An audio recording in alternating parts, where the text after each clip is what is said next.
గం గణపతి నమః శ్రీమాత్రే నమః శ్రీ వారాహిదేవ్యై నమో నమః.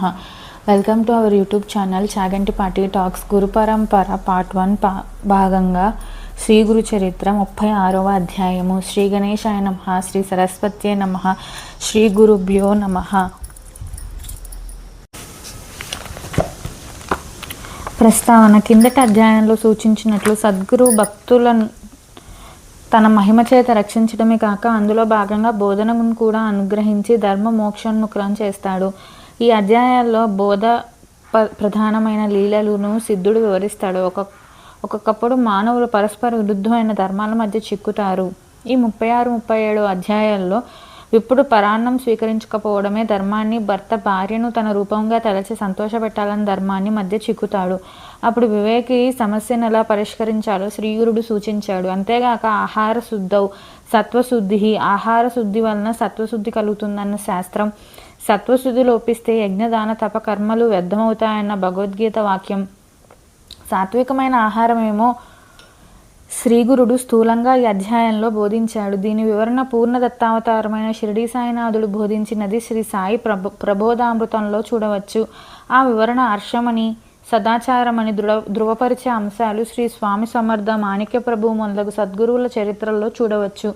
కథారంభం. నామధారకుడు సిద్ధయోగికి నమస్కరించి, స్వామి, అజ్ఞానమైన గాఢ నిద్రలో మునిగి ఉన్న నాకు ఈ గురుచరిత్రను వినిపించి మేల్కొల్పారు. దయతో అటుపై వృత్తాంతం తెలిపి ఈ జ్ఞానాన్ని దృఢం చేయండి అని ప్రార్థించాడు. సిద్ధయోగి సంతోషించి ఇలా చెప్పసాగారు. నాయన, శ్రీ గురు లీలలు ఎన్నెన్ని చెప్పగలను, కొన్నిటి మాత్రమే ఉదాహరిస్తాను, శ్రద్ధగా వినువు. గంధర్వపురంలో సత్యవంతుడైన ఒక పేద బ్రాహ్మణుడు భిక్షాన్నంతో తృప్తిగా జీవిస్తుండేవాడు. కానీ ఎవరింటికి భోజనానికి వెళ్ళేవాడు కాదు. అతడెంతో నిష్ఠతో వైదిక కర్మలన్నీ ఆచరిస్తూ తనకున్న దాంట్లోనే అతిథులను సేవిస్తుండేవాడు.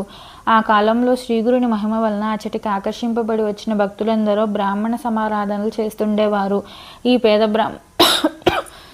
పేద బ్రాహ్మణుడు మాత్రం వెళ్ళేవాడు కాదు. ఒక సంవత్సరం మహాలయాల్లో ఒక శ్రీమంతుడు గ్రామస్తులందరినీ దంపతి సహితంగా భోజనానికి ఆహ్వానించాడు. ఈ పేద బ్రాహ్మణుడు మాత్రం వెళ్ళడానికి ఒప్పుకోలేదు. అతని భార్యకు అటువంటి సమారాధనలకు వెళ్ళి భోజనము, దక్షిణాలు, కొత్త వస్త్రాలు దానం తీసుకొని సుఖంగా జీవించాలని ఉండేది. ఆమె ఎంత చెప్పినా అతడు ఎప్పటి వలె ఈసారి కూడా ఒప్పుకోలేదు. అతనితో తన ఒక్కదాన్నన్నా పంపమని, లేకపోతే అతన్ని కూడా రమ్మని పట్టుబట్టింది. అతడు, నేను రాను, నీకంత ఆశ ఉంటే నీవు వెళ్ళవచ్చు అన్నాడు. అప్పుడు ఆమె ఆ శ్రీమంతునితో, నేను ఒక్కదానైనా భోజనానికి రావచ్చా అని అడిగింది. అతడు దంపతులే రావాలన్నాడు. నిరాశ చెంది తన భర్తపై కోపంతో శ్రీగురుని వద్దకు వెళ్ళి తన బాధంతా వెళ్ళబోసుకుని తన భర్త కూడా ఆ రోజు సమారాధనకు వెళ్ళేలా ఆదేశించమని కోరింది. అందుకు శ్రీ నృసింహ సరస్వతి నవ్వి ఆమె భర్తను పిలిపించి, ద్విజోత్తమ, నా మాట విని రోజుకు నీవు సమారాధనకు వెళ్ళు. భార్య యొక్క కోరిక తీర్చడం భర్త యొక్క ధర్మం అని హితం చెప్పాడు. ఆ విప్రుడు, స్వామి, మీ ఆజ్ఞానుసారమే నా నియమం విడిచి నేను సంతర్పణకు వెళ్తాను.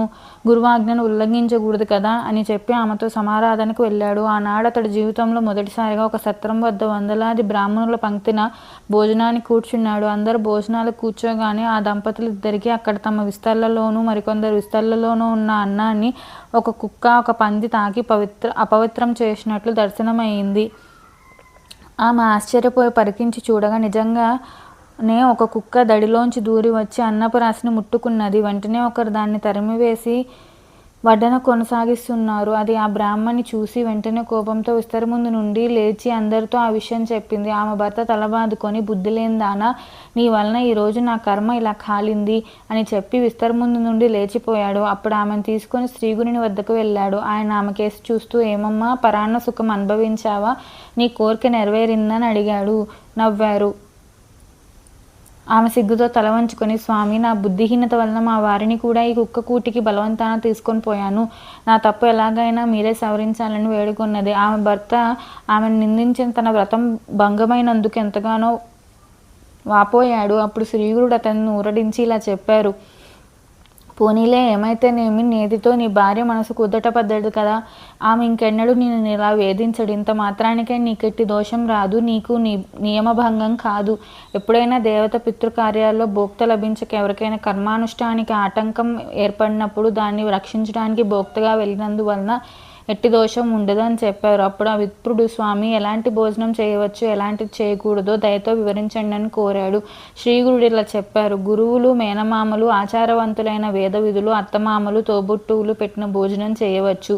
తల్లిదండ్రుల చేత సేవ చేయించుకునేవాడు, భార్య బిడ్డలను ఏడిపించి పేరు కోసం దానాలు చేసేవాడు, పొగరుబోతు, తగాదాలు కోరు, వైశ్వద ఏవం చేయనివాడు, డబ్బు కాసించి అపాత్రులకు మంత్రోపదేశం చేసేవాడు, క్రోధవంతుడు, భార్యను విడిచిపెట్టినవాడు, క్రూరుడు, పిసినారి, స్త్రీలోలుడు, దురాచారి, దొంగ, జూదరి, స్నానం చేయకుండానే భోజనం చేసేవాడు, భగవన్నామ స్మరణ పట్ల శ్రద్ధాభక్తులు లేనివాడు, కనీసం సంధ్యావందనమైన చేయనివాడు, డబ్బు తీసుకొని డాంబికంగా జపాలు చేసేవాడు, విశ్వాసఘాతకుడు, పక్షపాతంతో అన్యాయం పలికేవారు, స్వధర్మం విడిచి పరధర్మం అవలంబించేవారు, బ్రాహ్మణులను, గురువును, సాధువులను, తన ఇంటి భోజనాన్ని నిందించేవారు, తన ఇంటి కులదేవతను విడిచినవారు, దురాశాపరులు, భగవంతునికి నివేదించకుండా భోజనం చేసేవారు, ఇలాంటి వారు భోజనం తిన్నవారు పతితులు అవుతారు.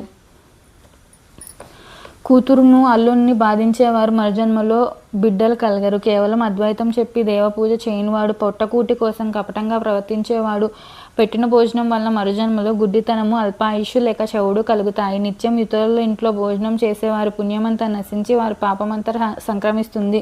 పూర్ణిమ, అమావాస్యల్లో పరుల ఇంట భోజనం చేస్తే మాసం ఆర్జించిన పుణ్యఫలం నశిస్తుంది. సాటి వారికి కర్మానుష్ఠానంలో లోపం తీర్చడానికి తప్ప ఇతరుల ఇంటికి భోజనానికి వెళ్ళకూడదు. అలా చేసిన దోషం గాయత్రి జపంతో తొలుగుతుంది.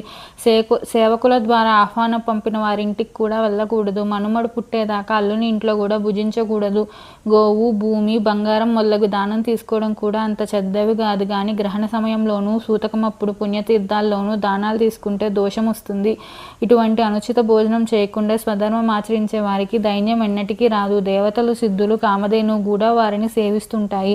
అప్పుడు ఆ విప్రుడు నమస్కరించి, స్వామి స్వధర్మం అంటే ఎలాంటిదో కొంచెం వివరించండి అని ప్రార్థించాడు. స్వామి ఇలా చెప్పారు: నాయన, పూర్వం ఒకప్పుడు నైమిసారణ్యంలో పరాశర మహర్షిని మునులిలా కోరారు. మునీంద్ర, స్వధర్మానుష్ఠంలో మాకు అడుగడుగున సందేహాలు కలుగుతున్నాయి.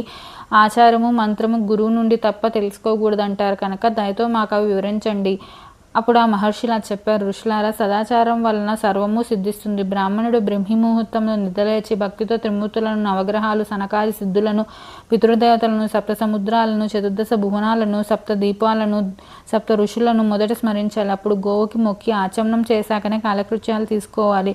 స్నానము, భోజనాలకు ముందు తర్వాత కూడా కూర్చుని ఆచమనం చేయాలి. చూడకూడనివి చూసినప్పుడు, మాట్లాడకూడనివి మాట్లాడినప్పుడు, వినరానివి విన్నప్పుడు ఆచమనం చేస్తే శుద్ధి కలుగుతుంది. అందుకు నీరు లేకుంటే కుడి చెవును తాకాలి. ఆ కారణం అందులో అగ్ని, జలము, వరుణుడు, సూర్యుడు, వాయువు మొదలుగా గల సకల దేవతలు ఉంటారు. తర్వాత మానసిక స్నానంతో పరిశుద్ధుడై సూర్యోదయం వరకు గాయత్రి తప్ప మిగిలిన వేద భాగంలో ఏ ప్రార్థన శ్లోకాలైనా చదువుకోవచ్చు. తర్వాత ఊరికి నైరుతి దిక్కున ఆరుబయట దేవాలయాలు, పవిత్రమైన చోట్లు లేని చోట, బాటకు నీరుకు దూరంగాను, ఆకులు గడ్డిలోంచి లేని చోట మల విసర్జనం చేయాలి. ఆ సమయంలో జంధ్యం వేరుగా వేసుకొని అంగవస్త్రం తలకు చుట్టుకొని ఉండాలి. దిక్కులకేసి ఆకాశం కేసి చూడకూడదు. పగటి వేళ ఉత్తర దిక్కున, రాత్రి వేళ దక్షిణ దిక్కుకు తిరిగి కూర్చోవాలి.